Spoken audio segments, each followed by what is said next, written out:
Recording. All right. Mr. Paul Whitcomb, thank you for coming on my podcast, episode 96. And just get cut to it to summarize for everyone listening. In our text, long story short, in a way, you killed John Wayne Gacy. In a way, that's correct. Actually, in a way. Yeah. Quite an intro. So who's today's guest? In a way, he killed a serial killer clown. So that's right. I've never thought of myself that way. Yeah. But yeah. Moving on up in the world. Mike Durant, Black Hawk Down guy who killed John Wayne Gacy. Man, after this, it's got to be Elon Musk. I don't know how I'm going to top this. I don't know what you're going to do. You're going to have to get Trump or somebody. Yeah, I'm going to have to go nuts, man. I don't know how I'm going to top this. But, yeah, so, yeah, I don't even know. How do we get into that? What led to these? Or do you want to just introduce yourself? Sure. Well, my name is Paul Whitcomb. I'm a trial lawyer. I've been doing it about 30 years now. Started out in Chicago, the big city, as a law clerk for a federal judge. After that, I spent some time with a big international law firm doing big, important cases that I really didn't get any credit for, but the big, important lawyers did. And then my son was born, so I took off and headed to a small town and never looked back. But I did have some pretty amazing adventures during those years in Chicago. I think the small town is the way to go. I don't know. Well, I think so too. I wouldn't change it. Wouldn't change a thing. I think once I can get this podcast off the ground and earning some money, I think I have one stop on my journey, and it's going to some secluded place and just cutting out the rest of the world. That's what Andy Stump said. He was a guy on SEAL Team 6 who was on Joe Rogan podcast, and he was talking about all watching the news. And he's like, it's so frustrating to watch the news because I'm watching. This was a couple of years ago. It's like I'm watching ISIS take back over areas that like we had won over. He's like, my friends died fighting for, and Rogan's like, so what's the solution to all of this? He's like, it just seems like it's an infinite war in the Middle East, and you spend your life fighting, and then you come home and you see it's all just washing away. And he goes, I think the move is he just moved to a small town. And that's what he did. He's like, I ski, I hunt, and that's it. He's like, just cut it all out. That might be the move, man. You know what? I haven't regretted it. I went from working on things that were on the front page of the paper every day to just enjoying myself, getting up, having a cup of coffee, and walking a block to the courthouse. Yeah, man. So it's much better. I think that's the move. I don't have grandiose plans. I don't have. I'm going to have the biggest podcast in the world in a penthouse in Manhattan. I'm like, I want to get enough to like buy a cabin and go in the woods, get some satellite internet. Drop off the grid a little bit. Amen, man. It's amen. So, yeah. So before I rudely cut you off on a small town rant, what events led up to you was it advising the judge? Yeah, I thought maybe it would make sense to talk a little bit about exactly who Gacy was. Yeah. And what he did before we talk about that, because my role in it was relatively small.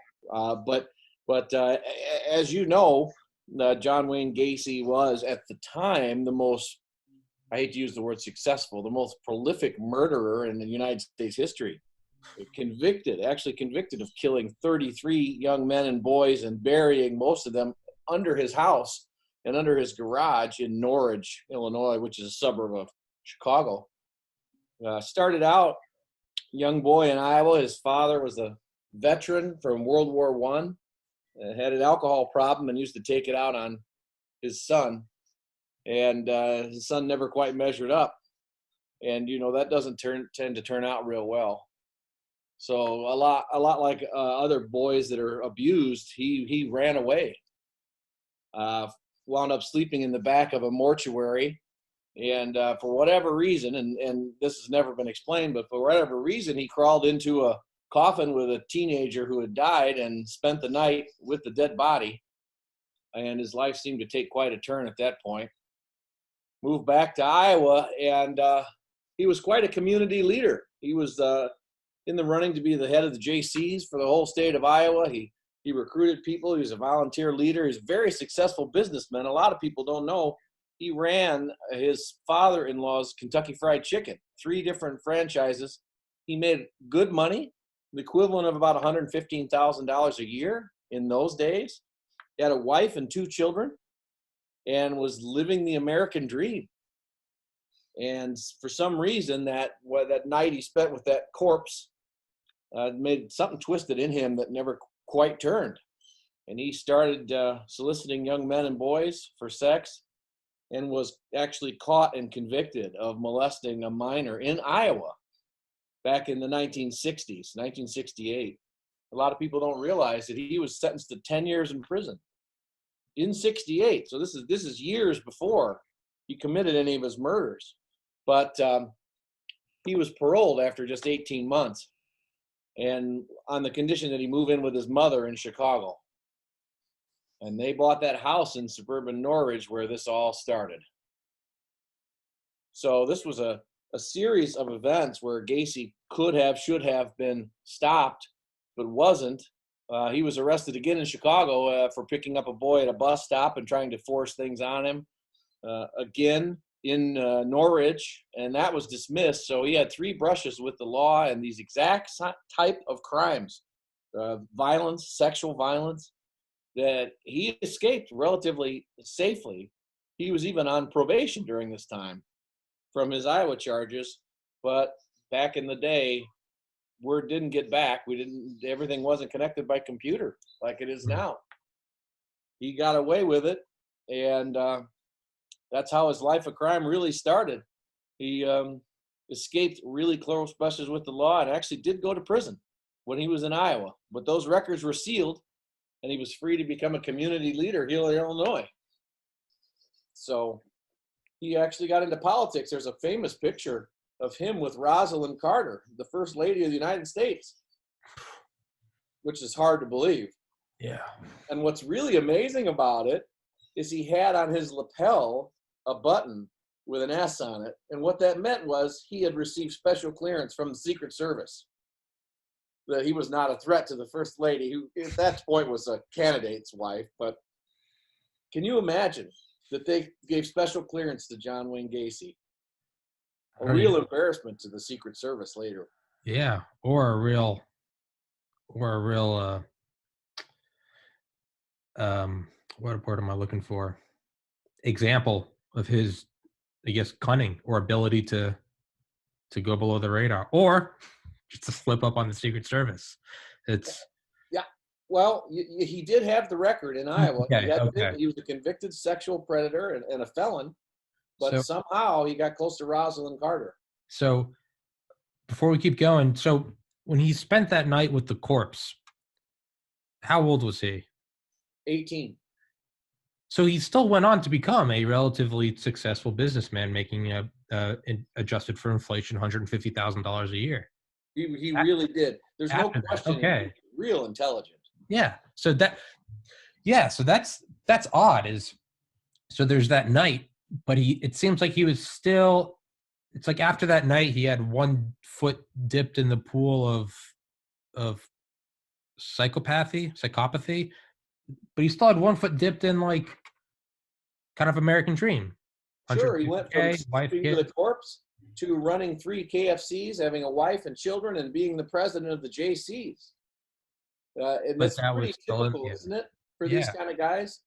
Yeah. They function on the surface in a very normal, very affable, very socially acceptable way, but they have this dark side. Yeah. In later years, he would use that as the defense. He would claim he had these 5 different personalities, one of which was this dark side. Jesus. Yeah. Keep going.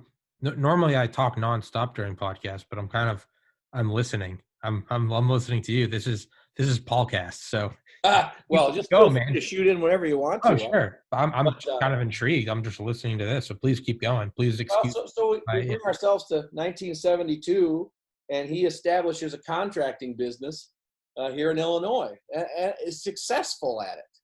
He's making money. He's a big big success in the community. He's a Democratic precinct committeeman. And of course, everybody knows on the side, he had this clowning business. Now, people in the clowning business will tell you, if you take a look at John Wayne Gacy's clown makeup, which he designed himself, you'll see that that is an evil clown because of the sharp angles and the edges. The clowns that are designed to comfort children and to be funny, I frankly don't find them comforting. Not at all.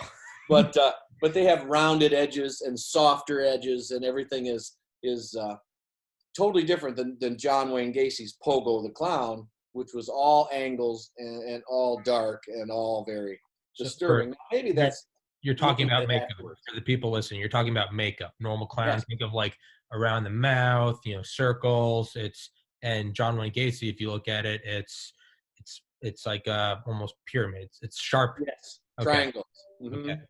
Absolutely right. And so maybe that's we're looking at it later and saying, oh, obviously this is evil, but maybe it was just you look at that Pogo the Clown, and that's not the kind of clown I would invite to my kid's birthday party. I would never invite a clown to my kid's party anyway. So it's that is a question. Are we looking too into it? If on top of all of insanity, maybe that really just was like maybe he wanted to stick out. I don't know. Maybe just being the devil's advocate. Maybe he just wanted to be businessman. He was like, I'm going to have a different kind of clown, sharp edges. Maybe it was. Maybe he's, it's either he's so intelligent that this was just a business move, or he's so intelligent it's like this is his sort of, they love to be discovered. They love to get credit.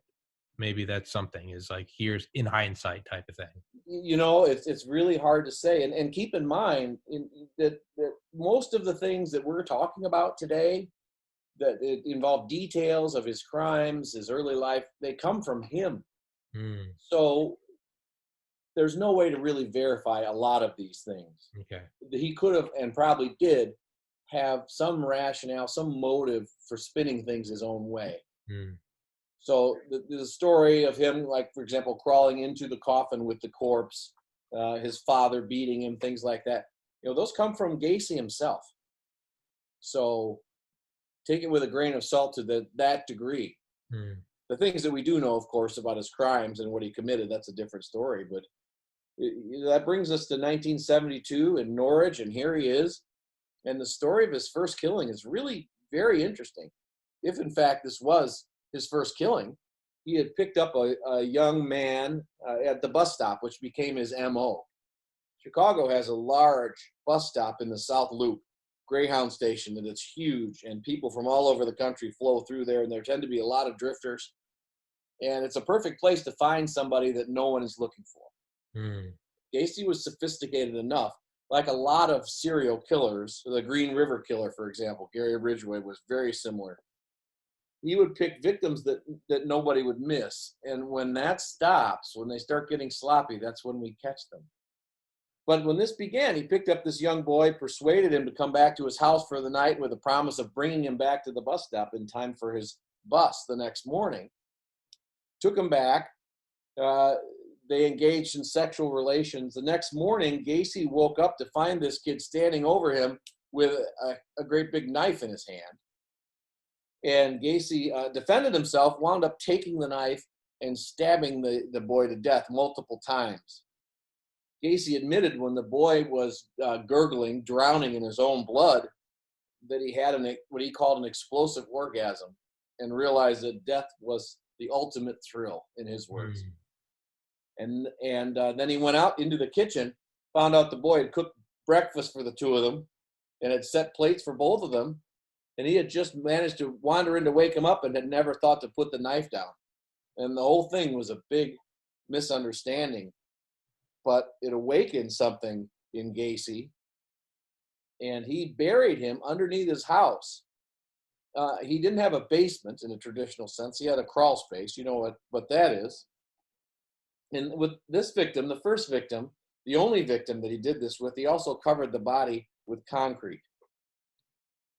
So at that time, he was perhaps not contemplating a life of murder, but it was only the first of 32 more young men and boys that he would lure to his house, usually with promises of work, and he would use alcohol, And part of his clown trick was that he would take out a pair of police handcuffs and put them on behind himself and lock them and get them out. And he did it by just keeping a key in between his fingers. And he would show the victims this. He called it the handcuff trick, which wasn't very creative, really. But he would do that, and then he would get himself out and say, I'll teach you this trick. And then as soon as they were handcuffed, he'd announce what the plan was that he was going to do to them. Asphyxiate them, of course, sexually assault them, stab them. He often would drown them and then revive them, bring them back to life so that he could repeat the same acts on them, sit on their chest and force them to perform acts on him. There were even at least 3 occasions where he did this to 2 victims in the course of a single night. Jesus. So he was in the period of 6 years that he was active. He was extremely active, even for a serial killer, rivaled by only a couple, like Gary Ridgway. And for them to be 2 in one night, that's a pretty amazing thing. Now, this may be a stupid question. No one lived with him, right? Where's his wife and kids? Where's his mother? Well, at first, the first victim, his wife and kids were in Nebraska visiting family. But not long after that, he announced to her that he was bisexual and wanted no more relationship with her. And so they divorced, and he moved out, or she moved out, left him the house. Originally, his mother had helped him buy the house, and she lived with him, but she was gone by that time as well. So he was living the bachelor life. Yeah. And that's what he called it, his cruising years. Okay. And that's exactly what he was doing. The difference is that at the end of his dates, he would wind up killing his partner.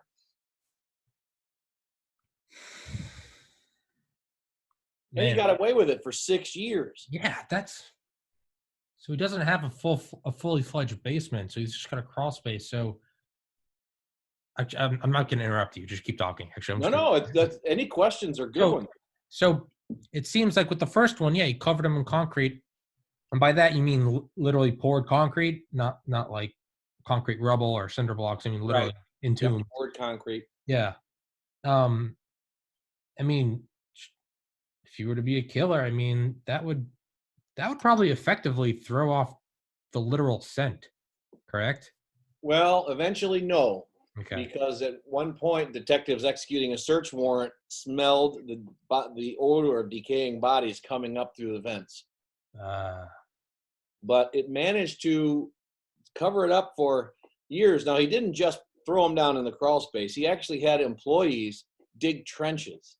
He told them that there were trenches for plumbers to run pipe, and he had them dig 6 foot long by 2 feet wide by 2 feet deep, which are the dimensions of a coffin, trenches in his basement, and warned them very carefully not to dig anywhere except where he had marked out with stakes for obvious reasons.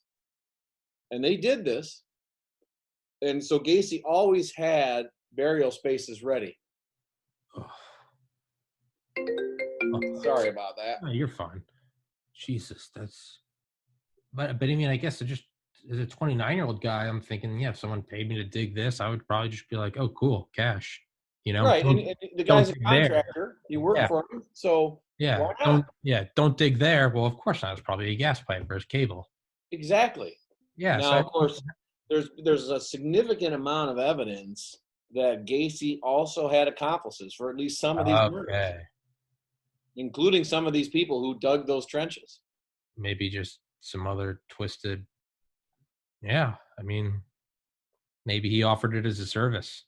Not just, kind of high-paying patrons, kind of one-shop stop. You can do it. I'll take care of it. Absolutely right. And then there were at least 3 people that escaped from Gacy. Oh, shit. And that they later testified and said what had happened. One of them actually was one of the people who helped him dig the trenches. But we know of at least 3 victims that turned the tables on Gacy. A couple of them actually got the handcuffs back on him. And he talked his way out of it.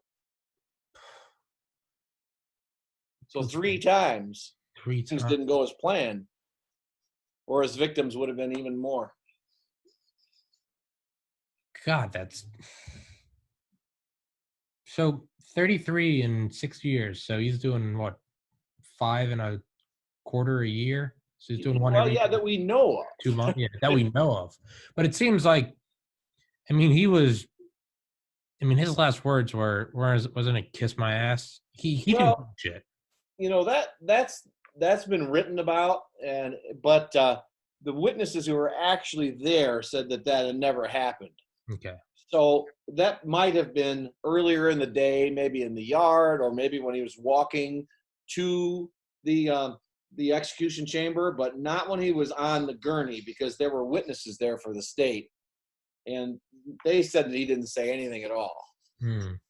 So, but that's not to say he wasn't an evil, demented man. He certainly was, right up until the last moment. He had special privileges in the jail.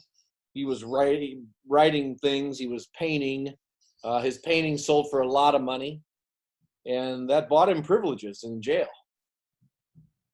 As a matter of fact, there's a book out there. I can't think of the name of it. It was written by a kid as a college project.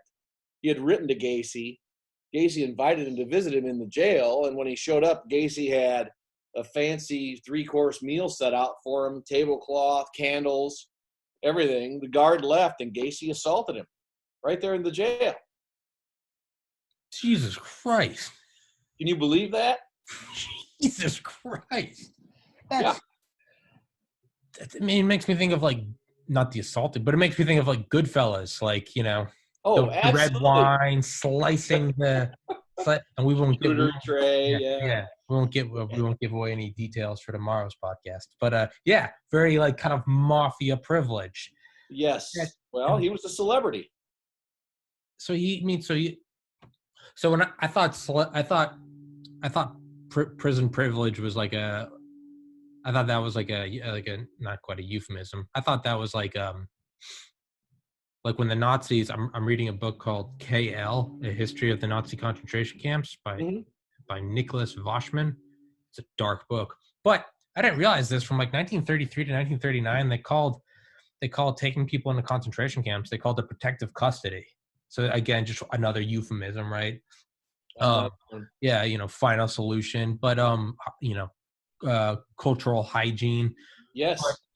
I thought prison privilege, to me, I figured that was something like, isolated from general population. But I mean, this was literal, like Goodfellas, like very much like that. Candles, 3-course meal, like Jesus Christ. So really, really disturbing that somebody who's this notorious can still victimize people in prison. Mastermind. He was very intelligent. There's no doubt about it, to get away with this. And over the years, many people said to the police, my son is missing. He was last seen with this John Gacy. Would you please look into it? And the police never did connect him to anything. So let's put on our tinfoil hats. Does it go deeper? Were some of his accomplices, were they high-ranking police officers? Who knows? I mean, I'm just, for shits and giggles, I'm just, It's interesting you say that, because one of his multiple personalities was a bad cop that was the one that hated homosexuals and was punishing these people for their preferences. Yeah. Now, whether that was all made up or not, I can't tell you, but sure, there's something very definitely wrong about John Wayne Gacy. Yeah. And whether he had multiple personalities or not, I can't tell you. Certainly it didn't succeed as his defense. That was one of his defenses. There seems to be something with like repressed homosexuality in Gacy, Jeffrey Dahmer. I mean, I watched an interview with his parents, and they would go still visit him in jail. I mean, ultimately it is their child. I guess there's no love like a parent's love, but right. In the interview with I watched this like last fall, and it's his dad, and they're talking about everything. He's like, sure, maybe there were signs growing up, us fishing and him like mutilating a fish or something. But it's it's easy on one side to look at it and be like, yeah, you dumb shit, your kid's a serial killer. But at the same time, how many kids were just goofy kids that just, it could have been a fish, it could have been a glass bottle. If I was 5 years old and I found a glass bottle, I'd break it because it broke. It's glass, Right. cool. Right. There's an old abandoned building and put a rock through the window. Why? Because the rock went through the window. Why? Because I'm 5. I don't know. Like it's so on one hand, it's like maybe it was just a kid. I don't know. Who knows? But then the interviewer asked about his son's homosexuality, and you can see on his face, his dad looked more upset about that than the serial killings. He was like, "It is a sin, and I pray for him greatly for that."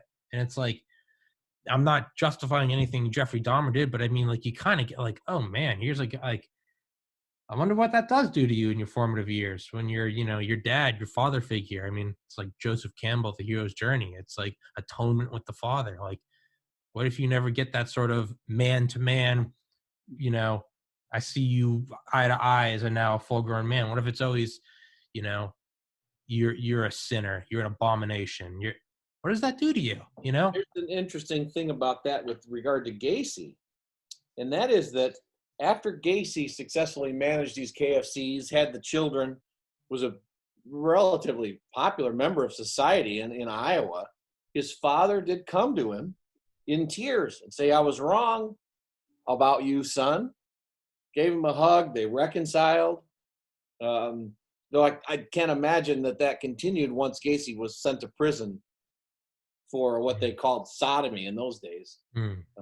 But he and his father did reconcile, Okay. at least for that period of time. I mean, there seems to be, it's like, there almost is like a transferred trauma with beatings or, hatred of your son for being homosexual. I mean, Hitler's dad used to beat the shit out of him. Yeah. All the time. It was, for doing too well or doing poorly. And it's like, again, none of this justifies what they did. If you ever read the journals of the Columbine kids, that by no means leads to A equals B, B equals C. Therefore, it's justified to shoot 13 kids in a library. No, whatever the number was. No, Yeah. it does not justify. Like, I'm not just for anyone that wants to take that and run with it. No, but there does kind of seem to be some common thread of childhood trauma. And again, in my armchair psychologist, position, but it's, and then devil's advocate for everyone that is trauma, does experience trauma as a child. What about all of them that sort of quote unquote get over it or better themselves or do something else? But there does seem to be 99 out of a common 100. thread. Yeah. There does seem to be some, and who knows? Maybe that's a scapegoat for these evil individuals. My dad beat me, and that's why I started the Holocaust. My dad beat me, and that's why I raped kids. It's maybe that's just them. Who knows? But so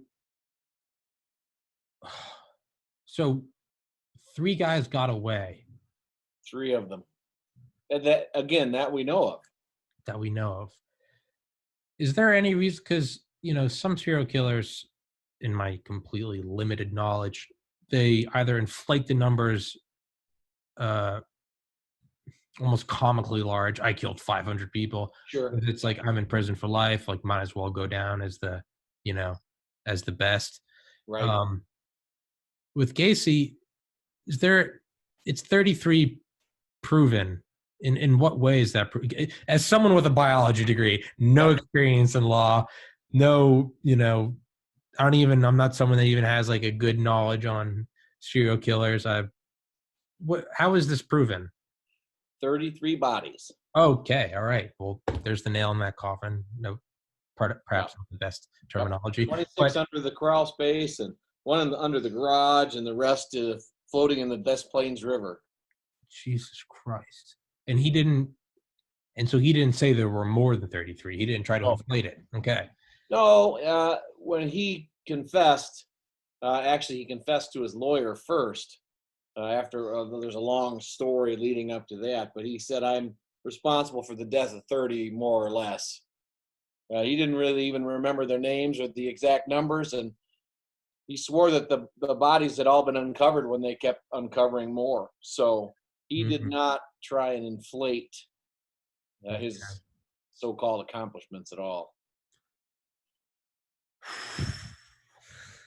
No, so I had on Mike Durant last week, and leading up to him, I listened to he's written 2 books, and then there's also the famous book Black Hawk Down by Mark Bowden. I listened to those 3 books, listened to each of them twice. So there's about 50 hours over the course of a week, trying to learn everything I could about him. Sure. Just even though I only had him for 30 minutes. And then so when I talked to you and you're like, hey man, I'd love to do it. I was like, okay, cool. I'm gonna dive into, man, I probably read about 10 minutes of Wikipedia on John Wayne Gacy, and I just said, that's it. I'm, I had on a Delta Force guy. I learned everything about Delta Force. Yeah. Yeah. So it's no disrespect to you or not wanting to prepare for it. This was literally something where I was like, I can listen to this book about these Delta Force guys just mowing down Somalis. Yeah. Something about Pogo the Clown killing young men. I was just like, I'm going to go into this podcast blind because I can't spend 50 hours saturating my mind with this. So I apologize if I'm not up, I'm not spitting out facts and numbers. For my own sanity, I didn't dive into it. No, I Um, don't blame you one bit. I just I happened to get into it because of my experience no, with that, Gacy, and then in later years as a prosecutor, I went to training with Roy Hazelwood, who was one of the founders of the Behavioral Sciences Unit at the FBI, yeah, that began the study of serial killers, yeah, spree killers, and people like this. yeah. So I had some really great opportunities to get insight into this kind of thing that Mm, thankfully as a prosecutor I never ran into it. yeah. But it's a uniquely American phenomenon that someone would go out and kill 33 young men or 47 prostitutes or whatever have you and get away with it over a period of years, only to be caught when they slip up, really. Jesus. Um, I'll edit this part out. I really have to use the restroom. I drank way too much water earlier. I'm sorry. I'll be back in 20 seconds. Yep.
Excuse me. I apologize. No, nothing more distracting when you Yeah. gotta go. You gotta go. Yeah. I realized I was kind of, I gotta go to the bathroom. This is just going to be a bad conversation if I don't go to the bathroom.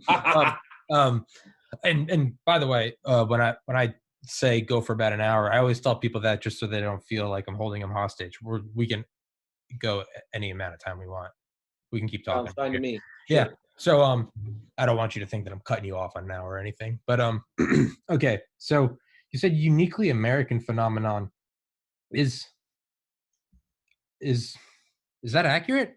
Well, There's not. there are not. Uh, I wouldn't say there are no serial killers in the rest of the world. There certainly are. There's some in Central America. Uh, there's a whole nother. The Andes. Yeah, and actually, a guy I went to law school with was the victim of one of these Central American serial killers. But they were actually American expatriates that were down there. But yes, there are some in Europe, in Japan. There's a famous serial killer from Russia. There are, of course, these people, but it's highly more likely here in the United States for reasons which nobody has any clue. But there's a Yeah. lot more of it going on here. And that's weird. I mean, the go-to point would be like, and that's the problem with guns being legalized here. For the record, I don't support that. I think Second Amendment's Well, awesome. But Gacy didn't use yeah, it. that's what I'm saying. Casey didn't use a gun. And even then, it's not like it was some shooter that went out and. So why is that an American thing, or is that just beyond the scope? I guess with Gacy, maybe it's because rope is just too freely available. Because he used rope, I mean, Jesus. Yeah, rope and oily rags and underwear and whatever he could stuff down a victim's throat. So the whole gun control thing is not really relevant as far as John Wayne Gacy goes. No. Or to many serial killers, they prefer a much more personal way of killing someone. Yeah. Yeah, because you got to remember, this isn't like a boiled over, lock and load and just go out. Their thing it's not like, their thing isn't like, I killed this many people. It's each murder to that. It's a very, like you said, I mean, orgasmic, euphoric thing. Yes. They don't want to waste it all in one go. No, and that's the difference between a serial killer and a spree killer. Okay. So a spree killer is someone who might go up in the tower and shoot 8-10 people, or the Columbine. Sure. That's not a serial killing. That's a spree killing. Okay. Serial killers are marked by planning, cool down, keeping of souvenirs. They're very, very specific and very different than a spree killer who's driven by madness, rage, insanity, and in a very brief period of time kills multiple people. Jesus Christ. What is the legal definition then? Spree killing versus like terrorism. Does terrorism have to have political intent? Well, I think with terrorism, I mean, that's something that's been criminalized since 2001 all across the country. A terroristic act is the use of violence to try and induce or to try and suppress any specific action. So you can use the terroristic threat for a lot of different things. We even had them here in small town Illinois where someone called the bank and said, well, you're giving loans to wetbacks, and I'm going to blow up the bank. That's a terroristic threat. Sure, that is. Yeah, because you're right. Yeah, okay. That's so if it happened today, or could someone retroactively, if they really wanted to, could they go in and say Gacy was a terrorist? And if you got a lawyer that was really dedicated to it, could they somehow? I don't think Gacy really fits. He had no agenda to do anything other than to find his own pleasure. Yeah. He had no intention to cause anybody to do anything or to make them refrain from doing anything. Yeah. He was just interested in John Wayne Gacy and his own twisted fantasies. And it's so weird that he just so happens to have the name John Wayne. Well, yes, and I'm sure it's not a mistake. Yeah. Yeah. Oh, it's just, wasn't there some politician in 2010? I think it was someone running for president. Maybe didn't get the nomination, but was a candidate. It was a female. I cannot remember her name for the life of me. Don't even remember what party, but she's from, I think, a town where he is from. And she thought it was just John Wayne. She thought Gacy was the original John Wayne's last name, but he just became known as John Wayne. It's like, do you know LeBron James or do you know LeBron? And so she was like, there's an actual, it's 2011, but I remember this was Joe Rogan, when his podcast first started going, he was like, he had this talk and he was like, it almost feels like we are living in a simulation and the universe is fucking with us because it's trying to get us to wake up, and it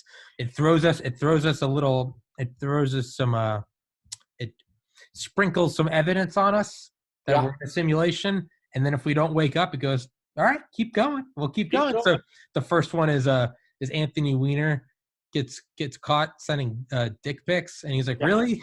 A guy named Weiner? This can't be real. Yeah. It's too absurd. Yeah, the universe is like, it's just a game. But you still don't get it? Let's keep it going. So a lady running for president goes, I think it was Waterloo. She's like, Waterloo, Iowa. Yeah, yes, it was Waterloo, yeah. Okay. She goes, home of John Wayne Gacy. I just feel that's just the embodiment of what my campaign is.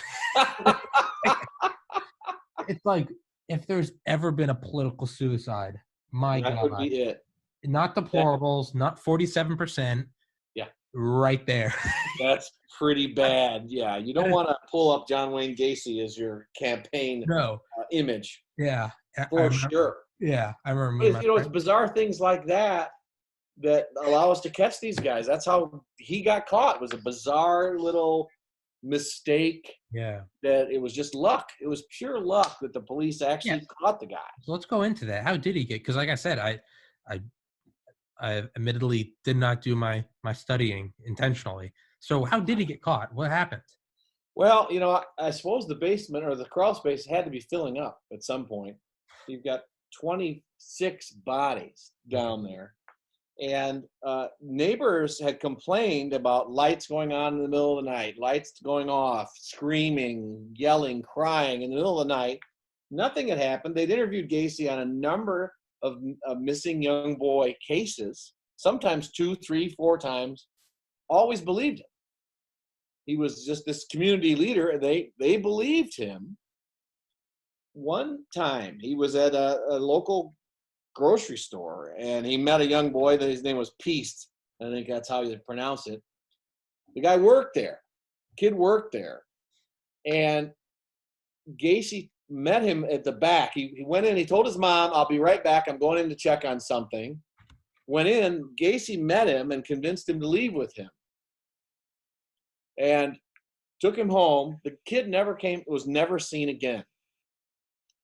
So mom said, look, he was with John Wayne Gacy. That's the last time I've seen him. They interviewed Gacy. Gacy says, absolutely not. Didn't see the kid, had nothing to do with him. So what's real interesting is they had a reason to believe that the police thought that Gacy was holding this kid against his will. They didn't have any clue that he was this serial killer and they were going to find 33 dead people. So they got a search warrant and searched Gacy's home, and they found wallets, driver's licenses, class rings, all these trophies, which is another serial killer thing that he could use to relive these crimes. And what they found that was real important is they found a Navy winter coat, and in that coat was a receipt from the store where this kid had disappeared. They checked the number on that receipt. They went back to the store and they talked to a girl that worked at the store and said, well, the boy loaned me that coat because I was working back in the frozen meat section and I was cold.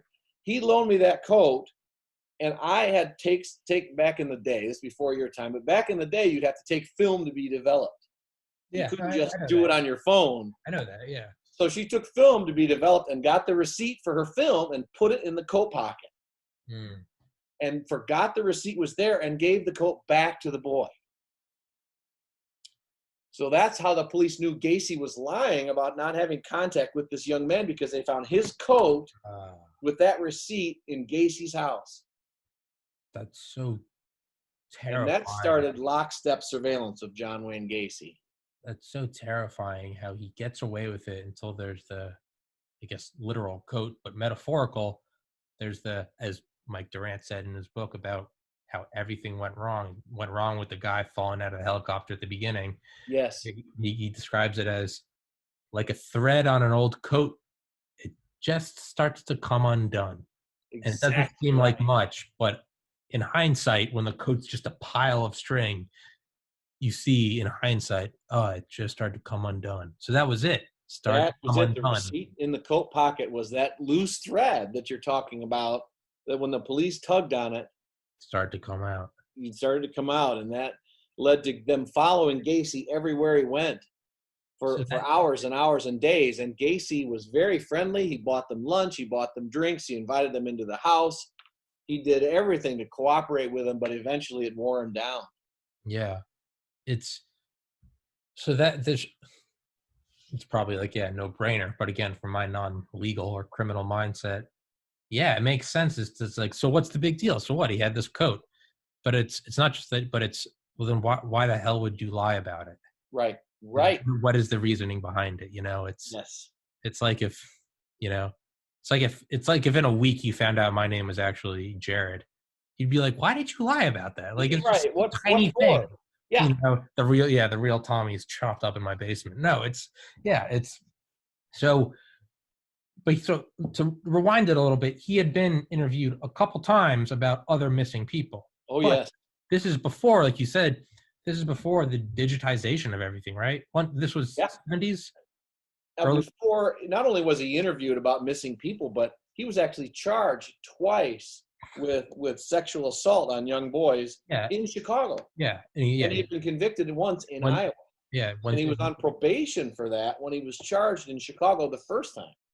so is if this had been in a different era, if this had been digitized, or the cop can just go back and get in a little, the bulky laptop thing they have in their car, and they could, Mhm.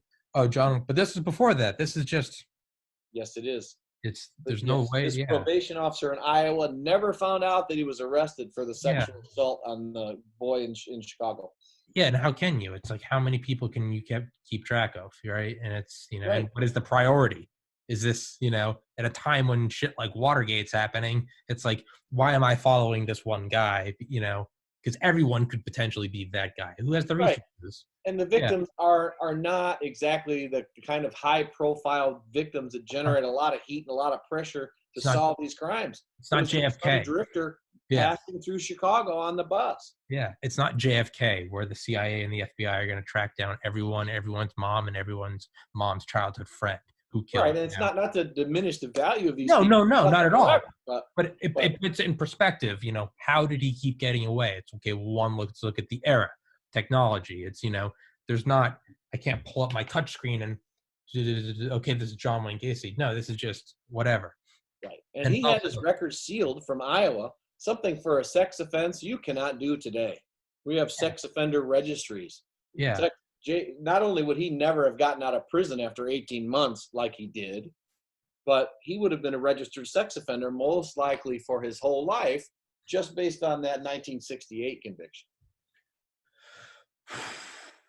so again, it's all easy in 2020. We can be, why didn't you do this? Why didn't you catch him? It's all the signs point to it. So let's forget about all this stuff. Let's just look at this one little microcosm.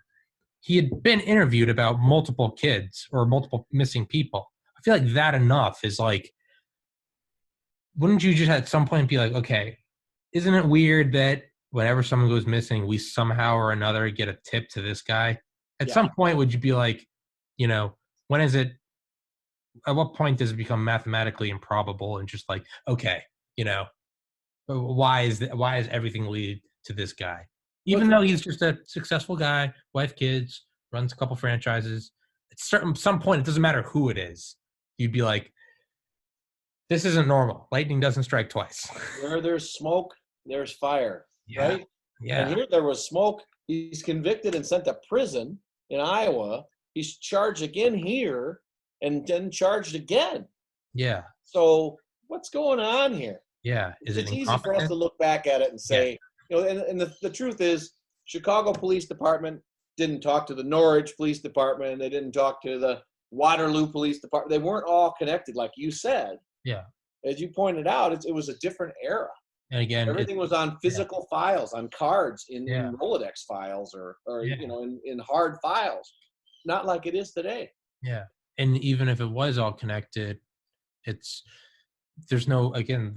who is it? Is it JFK and Lee Harvey Oswald, or is it just some dude and, some missing people? And not to downplay their importance, but again, where do the resources go? Why would Norwich and Waterloo be, you connect DC and New York, sure, I got it. But Waterloo, Norwich, about who? About what? About some missing people? What?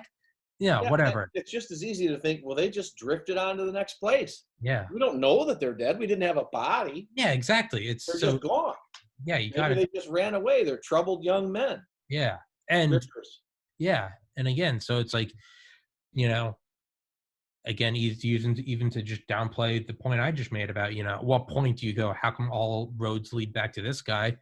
Well, it's because there's probably been tons of innocent people who legitimately did just always end up having fingers pointed at them. And how many innocent guys were raided until finally they were like, hey, fuck you. Right. I own this Jiffy Lube. I have a wife and kids, and they really are completely innocent. At some point, you got to go, okay, well, now we can't follow every path because sometimes it is just Bob, and Bob's just got shit luck. But it really is just Bob. Yeah. So it almost, kind of just perfect storm brewing. But this coat leads to the coat. So where do we go? So they start following him 24/7. 24/7. He starts to break down. Okay. He eventually goes to his lawyer's office and asks for a drink, drinks the whole bottle, and passes out. But before he does that, he tells his lawyer he's responsible for killing 30 people, give or take 2 or 3. So the police, they wind up getting a second search warrant. And that's the one where the detective is in the bathroom and the furnace kicks on and he smells the smell of decaying bodies. Oh. And within 2-3 minutes, he finds an arm. And that's when they stop right there and they say, okay, wait. What led to smelling and finding an arm? That's quite the smell was coming up through the furnace. Yeah. In the bathroom, in the house itself. Yeah. I get it from underground. Underneath. That's a pretty distinctive smell. What? Decaying flesh. So they go down to the crawl space, and within a very short period of minutes, they find a decayed arm. Okay. I was thinking that these were all entombed in concrete. Okay. Nope, just the first one. Okay. Mm-hmm. What? I guess it's kind of impossible to describe a smell. What? Because there's always like two, even again, reading this concentration camp book, but and again, Mike Durant being in Mogadishu, but that's something that, you always read or hear in books, and it's like the unmistakable smell of decaying flesh or the unmistakable smell of burning flesh. You always hear about that in war stories, World War II, Vietnam, Mogadishu, Nazi concentration camps, and then there's always the decaying flesh. What?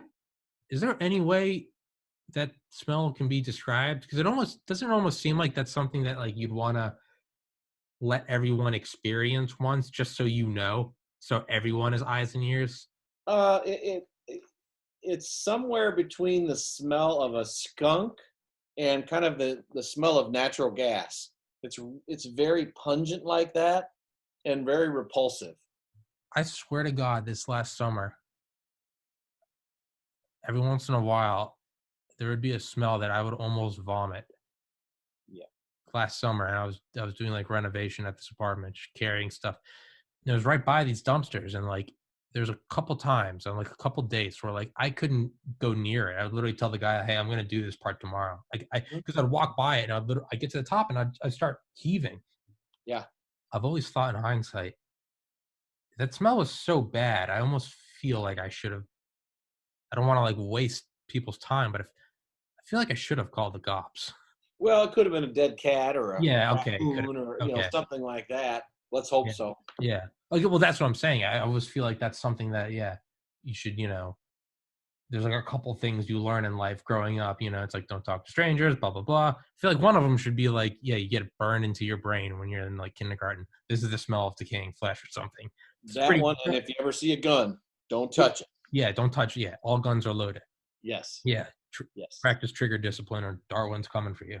But yeah, so smells that, finds the arm, and then it's on. So what over the next months? I mean, what happens what happens right there? Right there, then they stop right away. Everybody backs up. They call in the appropriate people. Okay.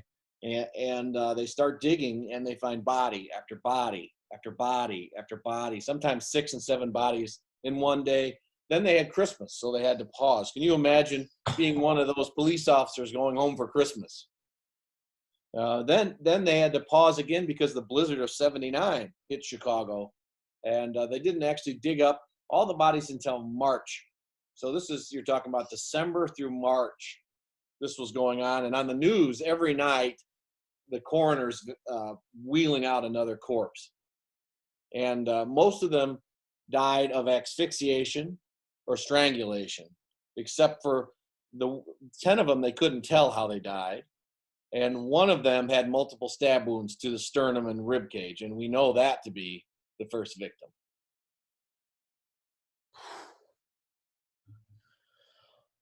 Yeah. Jesus So Casey Christ. drew him a map and said, roughly, here's where everybody's buried, and So he's old. spray painted on the floor of his garage where he had buried the other guy. And the last kid, the one that led to him getting caught, he actually dumped in the river. And the cadaver dog went in to sniff Gacy's car, went and sat on the passenger seat and laid down, which they called a death response, to indicate that a dead body had been in that spot. And so Gacy's Oldsmobile was the way that he used to transport that last victim to the Des Plaines River. And he eventually turned up way down river, miles away. I don't recall where it was, but quite a ways. And they did find the body. So you said Gacy spray painted. So what, as they're like, what happens in that sort of limbo time where they're finding bodies? Like, does he just get thrown in a jail cell? Like, Yes, as soon as they found that arm, like you're done. Like they already. charged him with murder. Yeah, so you're done already. But Right. there's that sort of, I don't know, but it's also not quite said and done. So what happens between that and like the final body? Like, you said spray, so do they bring him in? Say, show us where they are? I'm Yes. guessing what, with a shotgun to the back of his head, right? Yeah, right. And No, rightfully very so. cooperative. Right. Okay. Okay. Very cooperative. And he, like I said, he drew them a map. He showed them where things were buried. He thought that they had found all the bodies 4 or 5 before they actually did find all the bodies. He said he just couldn't remember their names or how many exactly there were. So Jesus Christ. But of course, he wanted to retract all that later. He didn't go easily. Yeah. He fought all the way to the end, but initially he was very cooperative. Now, do you think, have you ever heard of like the intelligence term, in the intelligence communities, limited hangout? Don't know that one. Limited hangout's the idea that let's say there's either intentionally or either there's a leak and then so you cover it up doing a limited hangout, or you initiate the leak and that is the limited hangout. But an example would be, there's no way to prove this, but it'd be something like, let's say Snowden releases all that stuff. A limited hangout would be, so the NSA comes out and says, you're right, it's true, mass surveillance, but they're coming out and they're admitting to it, blah, blah, blah. Because if they admit to this and everyone's like, yep, they admitted, they got their tail between their legs and they're hanging their head low. A limited hangout, which is a real thing. They're doing that because there's a lot more stuff that they figure, hey, and instead of just resisting this at all costs and saying, we didn't do that, Snowden's lying, because that's just going to put more and more eyes on you. Instead, you just say, you're right, we did it was unconstitutional. Well, if he admitted, everyone kind of goes, well, they admitted it. They're walking away with their tail between their legs. They're doing that to hide Operation XYZ. Sure. Or in some cases, someone like Snowden would be that would be an actual operative, and it'd be, you're gonna leak all this stuff and we're gonna come out with our heads hanging low, and follows the same thing, limited hangout. But that's also true with, like, we've done that with like fighter jets. We'll leak something, you discover this classified program, and once the classified program's discovered, everyone, the prying eyes turn away. We got the new fighter jet, but they did a limited hangout because the real bee's knees fighter jet is behind that curtain. Yeah, absolutely. I understand what you're saying. Do you think Gacy's an intelligent guy? He wasn't just, some psycho spree shooter. Do you think there was any intention of him? Because you said he admitted to all of them being found and then they'd find more. Do you think that was an attempt at a sort of limited hangout? For whatever reason, he's not getting off, but it's hard to say because he's caught. He lived there alone. They're finding body after body in his basement. Of course, in later years, he tried to retract that. There was a lot of evidence suggests that he did have accomplices for at least some of these murders, including the 3 of them that he was able to prove he wasn't in town at the time that they were reported missing. And one of the victims, remember we said that 3 actually got away. Sure. One of those victims reported it wasn't just Gacy that was torturing him. There was another person there. So there's a lot of evidence to suggest that somebody else was involved in some fashion in some of these murders. Who, how many, which ones, we're not certain. But that person would still be out there, assuming they're still alive. And that person, maybe they have law enforcement ties because, I mean, Gacy had privilege in prison. You said that they didn't always follow up on these Gacy leads. It kind of seems like he has, again, just put on our conspiracy theory hats. It kind of does seem like he has almost an inside guy or something. That's one explanation for it. It's either that or it's just the right hand not knowing what the left hand was doing. Okay. And priorities directed other ways. Who knows? Yeah. Who knows, really? Yeah. But over the years, he claimed that he didn't do these things, and he claimed he didn't remember them. He claimed he was insane. That was the majority of his claim. But other people helped him, all kinds of different things. In the end, it didn't do him any good, but he definitely changed his tune about being cooperative. He was the first person that was executed in Illinois against their will in a very, very long time. Against their will? Yeah, he fought it all the way to the end. A lot of people do not do that. And that's how I got involved, is because he resisted through the court systems right up until the very last minute. I almost forgot that you were involved. Yeah. So let's tie that in. Yeah.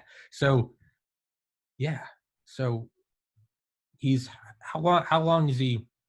So what you said, it was maybe I'm just butchering this. There was a year and a half between the time they found the arm and the last body. No, it was 3 or 4 months. 3 to 4 months. Okay. I'm an idiot. How long is he in prison then? Well, that was a very long time. Yeah. It draws it out. Yeah. 78 until 94.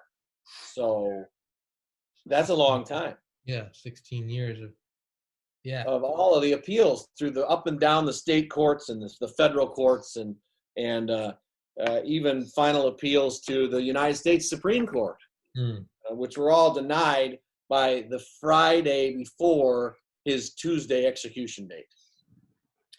So how exactly does that happen when someone just keeps tying up? Is it because, I imagine, because you said against as well, so I'd imagine normally when someone gets a death sentence, do they just accept that?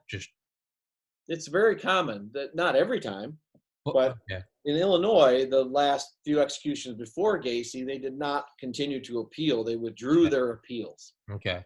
So Gacy's not doing that. How is that? Is it because the end goal is execution, and here's someone saying he does not want to be executed? Is it because of that it's able to be drawn out, because it has to be, the stakes are so high that every last appeal has to be honored or considered or something? That's absolutely right. That's absolutely right. So you go all the way up to the Illinois Supreme Court, and then you have the federal court system, which is where I worked.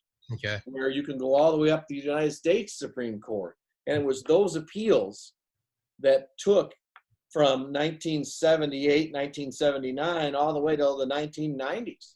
For him to actually be executed. He was on death row there for 14 years. But I guess it's a beautiful thing about, we live, in the long barbaric history of humanity. We live in a country prosperous and, despite as much as a lot of people hate it, progressive enough that even a serial killing clown gets due process. Yes. I think that's a beautiful thing. It is. And think about the evidence that was against this guy. Yeah. With that, 26 bodies in his basement. And he's still able to get these appeals. Yes. I almost think that's good. It's, it's on one hand, you want to sort of, I just butchered my words.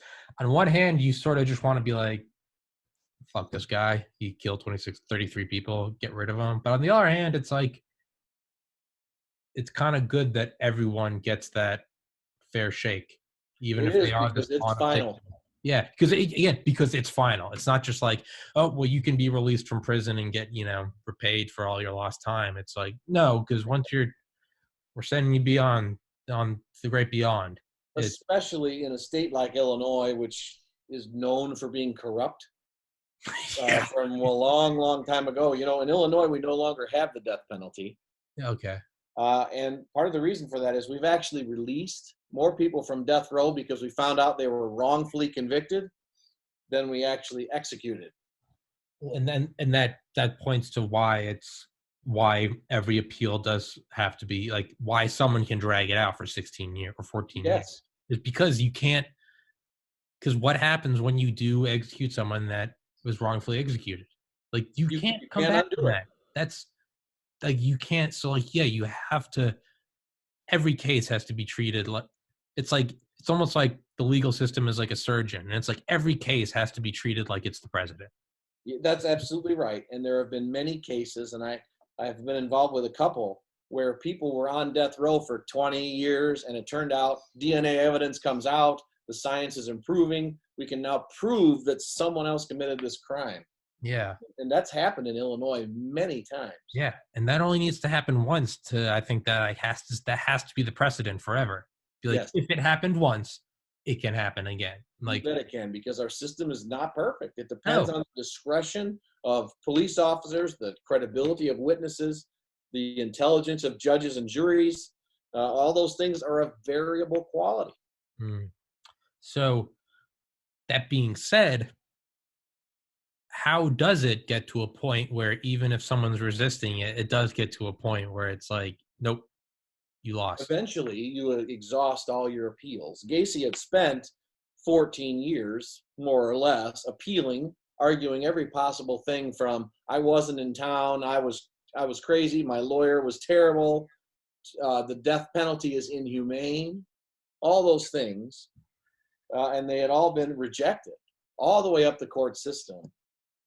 So the night before his execution, he filed one last request.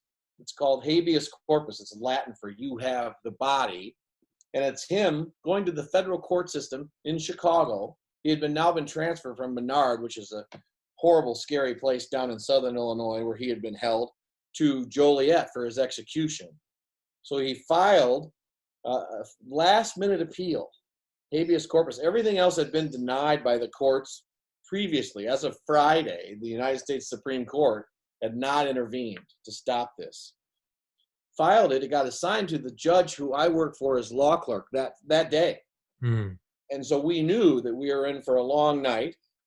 His lawyer was really a smart guy by the name of Greg Adamski, arguing all these things that had been argued before, including that execution is inhumane and that execution by injection was in fact torture. You've heard it many times. So we were there until late into the night arguing this kind of thing. And the judge who I worked for was really a good man, a federal judge. He decided to deny it. It wasn't hard. It had been done by another judge on Friday. The appellate court had denied it on Friday. The Supreme Court, he was essentially saying, I'm not buying your argument that execution by lethal injection is inhumane. I will not stop this. He turned to me. He said, Paul, I want you to write the order. So that's exactly what I did. He reviewed it, made whatever changes he wanted to make in it, and had me finish it up. And he signed it. And within a few minutes, they started the execution process. The interesting thing is, it did, in fact, go bad. One of the drugs had gelled up in the line and did not go into Gacy's vein as planned. So there was some kind of a mess up there. No indication that he suffered at all. No indication that he said anything about kiss my ass or anything like that. He went to sleep. And the world's a little less evil today because of that. Yeah. I mean, that's how it happened. So it was that night, the media was everywhere. As you can imagine, there were demonstrators outside. Something like 1,000 people went to Joliet prison to demonstrate in favor of the execution, which is amazing when you think about it. Yeah. They wanted to be a part of it somehow. Yeah. And Gacy had his last meal. He walked around the yard, smoked a cigarette or a cigar. He said he wasn't at all scared. He was in a good mood and went meekly to the end. Yeah, man, I'm torn. Part of me is like, he got much more than he deserves. He should have been, shot out back kind of thing. But it's part of me is like, isn't there so who's that quote from? The you can judge the progressiveness of as of a society by the condition of their prison system. I don't By remember. how it treats its most vulnerable members. It's how do you treat the lowest wrong, the weakest link. It's Right. part of The me other thinks aspect of that, though, is Gacy's death was much easier than the death he gave to any of his victims. yes, it's yeah. Strangulation is Why a does he? terrible way to go. Why does he get drowned, revived, and drowned? Yes. And after having it announced to you, hey, you're gonna die. I'm gonna Yes. kill you. It's but then for the record, I'm someone that like no, absolutely, kill him, fuck that guy. But Yeah. just from the argument of like an evolution in society of humans, we're always evolving. You know, at one point it was common knowledge that women shouldn't vote. I mean, one of the arguments was because women can be silly. I mean, you can almost imagine all these guys in top hats, like, well, of course, women with their periods and their dresses, they're silly. They can't vote for. You Yeah. got, but I mean, that was at a time where it's like these are the same guys that were running these big, like, these oil tycoons, and it's like they're clearly intelligent guys. So the point I'm getting at is, even though the common agreed upon idea of the day, they must be silly, can be agreed upon by these, relatively intelligent guys who are, if we're alive today, would probably still be CEOs and barons. So despite all of us agreeing like this guy has to be killed, part of me is like, as much as I can't see it, is there going to be a date in the future where we'll look at the same way as, can you believe that they still killed them? And Well, Illinois has come to that view, and we no longer have executions. I had a client on death row, as a matter of fact, whose death sentence was commuted by Governor George Ryan, because we just don't execute people in Illinois anymore for those reasons that you're talking about. Yeah, I'm torn on that. Part of me is like, they're not going anywhere. Put them in maximum security. Yeah, the taxpayer has to foot it, but I mean, come on, drop in the bucket compared to like what we're actually spending each year. Yeah, and what it costs to fight the appeals on an execution are enormous. Yeah, just throw them in a cell. Just let them. If they want to be executed, they can be voluntarily executed, and if they don't want to, then just screw the appeals. Just all right, whatever. You're in prison forever. Yeah. But then on the other hand, I'm also someone that's sheltered from this. I have no experience with this. I'm sure if I spent one afternoon helping dig up bodies, I'd be like, load the 44. I'll go get them myself. Yeah. It's, what did Eisenhower have all the troops do? Take as many pictures of the concentration camps as possible, because one day this will be denied. They went and got all the civilians from the nearby towns and said, you're complicit in it. Or if you're not complicit, this is what you were turning an eye at. You literally kind of like grabbing a dog and making it smell its own piss. Don't piss in here. Soldiers, U.S. soldiers, Allied soldiers went and got these, said, look at that pile of bodies. Yes. You look the other way. So it's, again, am I looking at it from a whitewashed, sheltered distance of, we shouldn't kill anyone? That is not progressive. Versus, you show me one of these cases, I'd probably be like, probably lose the color in my face. Not that there's much anyway, but give me the gun. Or the Nuremberg trials, the guys that what was it, Killing the SS by Bill O'Reilly, or whoever his ghostwriter is. They talk about like the executioner who had went and set up like the nooses and stuff, and someone was like, how do you feel about this? And he's like, someone has to do it. And he's like, I don't mind it being me. He's like, the people I execute, I know who they are. Yes, and somebody who would really be interesting in that vein would be Speer, Albert Speer, Hitler's architect. Yeah. Man, what did he know, and what was he complicit in? Yeah, the good Nazi, they call him. Yeah. Well, remember, if you know how to build rockets, we'll look the other way. For a good old Werner von Braun. Yes, we wouldn't been on the moon if we hadn't looked the other way. Yeah. Hey, man, I also get the argument. It's who was it? Was it? I think it was maybe LeMay, someone else, Bissell, one of the toughest fuck guys in the post World War II America. One of them said, "Hey, there's no point in beating a dead Nazi horse. Like, we already beat him." But the argument was, if we have them, then we know that the Russians don't have them.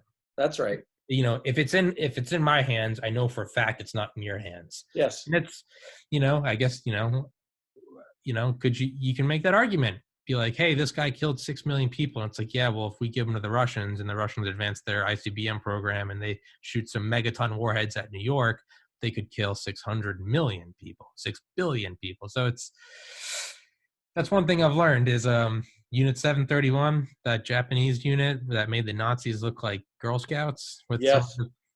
Hey, we took them in and brought them into our chemical programs. It's one thing I've learned, man, is, hey, if you want to be a psychopath, make sure that there's military applications because you'll be picked up. I have a really interesting perspective on that whole thing, the dropping of the bomb on Hiroshima and Nagasaki, because my grandfather was in the division waiting to invade Japan. And so was mine. My dad's dad. I've never heard another person with that. My dad's dad was 18 years old, and he was getting ready to go over there. Right after Iwo Jima, Okinawa, Guadalcanal, was it Palilu? Right after all of this, and it was literally like we're just marching up, and each one's taking more and more lives, and we're cracking our knuckles and going, "We're really about to take the mainland." Hey, man, it could be argued all day that we should or should not have done it. I can argue that I wouldn't be here, and hey, I'm thoroughly enjoying my life. So, zero-sum game, man. It's them or us. It's again, Killing the Rising Sun by Bill O'Reilly. And I've recommended these books to people, and they're, some people love Bill O'Reilly. Some people are like, I'm not buying a Bill O'Reilly book. Right. It's not him. It's his ghostwriter. It's not him. Right. So give credit to whoever his ghostwriter is. His killing the SS and killing the Rising Sun. Those are some insanely good books. Another one. Look at them because I'm looking at Killing Reagan and Killing Lincoln right now on my shelf. Oh, really? Yeah. I haven't listened. I started listening to Killing Reagan. I didn't like it. Killing Patton is insanely good. That's a great one. Yeah. Killing JFK it's pretty good. Killing the SS, Killing the Rising Sun. Those are nuts. Operation Paperclip. I can send you these links. I listen to audio. Yeah, sounds great. Operation Paperclip by Annie Jacobson. Holy shit, man! You want to talk about like the guys we brought in, despite the stuff they did? You bet. Dude, there's some serial killer vibes you get from some of these guys. But yeah, man, I'll send you those books, and I'll make sure. I don't want to spoil it. I'll make sure to watch that movie tonight, and we can get at it tomorrow. I don't want to keep you, man, because as you can tell, I never shut up. I can talk forever. But is there anything else you want to add? No, not too much. I just thought it was something that would be of interest, and Absolutely. It was a small moment in my life where I touched something of significance. So yeah, and it's kind of like some people just need to be. I think it was former Secretary of Defense Mattis. He said some people just need to be shot. Right. It's like him or hate him. He has some awesome quotes. Some people just needs to be shot, and anything he said. And by golly, it's fun to shoot those people. Yes, have you seen? Hey, man, he cut his teeth in the killing fields, so I think he knows a thing or two about evil. But yeah, man, some people just need to be shot.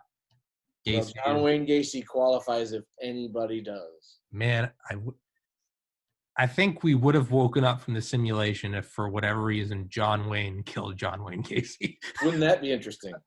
I think that would have woken us up. Wait, hold on, what?